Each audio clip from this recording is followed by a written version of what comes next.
공직자 등의 땅 투기 의혹을 수사하고 있는 경찰이 LH 직원 강모 씨와 전해철 행정안전부 장관의 전 보좌관에 대해서 구속영장을 신청했습니다. 의혹이 불거진 더불어민주당 양향자, 양이원영 의원에 대해서는 혐의가 없는 것으로 보고 불입건 결정을 내렸습니다. 자세한 내용 취재기자 연결해서 알아보겠습니다. 김다연 기자.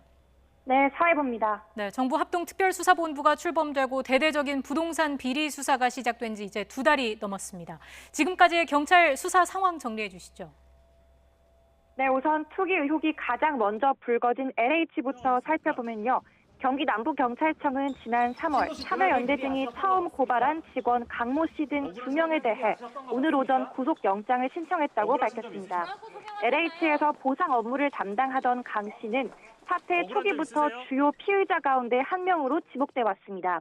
지난 2017년부터 최근까지 광명 시흥 신도시 안팎 토지를 사들이고 보상을 노린 듯 땅에 나무를 심는 등 정황이 포착돼 지난 3월 19일 첫 소환 조사를 받기도 했는데요. 경찰은 강 씨와 관련한 4개 필지, 부동산 38억 원어치에 대해 기소 전 몰수 보전도 신청했습니다. 전해철 행정안전부 장관의 전 보좌관 A씨에 대해서도 구속영장이 청구됐습니다. A씨는 지난 2019년 신도시 개발 정보를 이용해 아내 명의로 경기도 안산 장상지구의 땅을 사들여 부패 방지법을 위반한 혐의를 받습니다. 앞서 국민의힘 황보승희 의원은 해당 토지의 3기 신도시 지정 한 달 전 A씨가 2억 넘게 대출을 받아가며 땅을 매입했다고 투기 의혹을 제기했는데요. 경찰은 12억 원 상당의 토지에 대해서도 기소 전 몰수 보전을 신청했습니다. 국회의원의 부동산 비리 수사도 계속되고 있습니다. 의혹이 불거진 의원 5명 가운데 더불어민주당 양향자, 양이원영 의원은 혐의가 없는 것으로 파악됐는데요.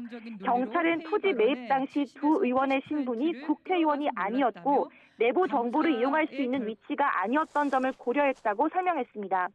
그러면서 땅 매입 경위가 내부 정보가 아닌 기획부동산임을 확인했다고 전했는데요. 이와 별도로 경찰은 기획부동산이 내부 정보를 활용했을 가능성도 들여다보고 있지만 아직 혐의점이 확인된 것은 없는 것으로 알려졌습니다.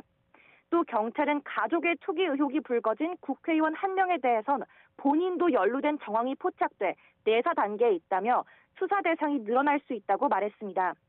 현재까지 특수본의 전체 수사 대상 2,300여 명 가운데 고위공직자는 5명, 지자체장은 10명, LH 관련은 64명 등입니다. 지금까지 사회부에서 YTN 김다현입니다.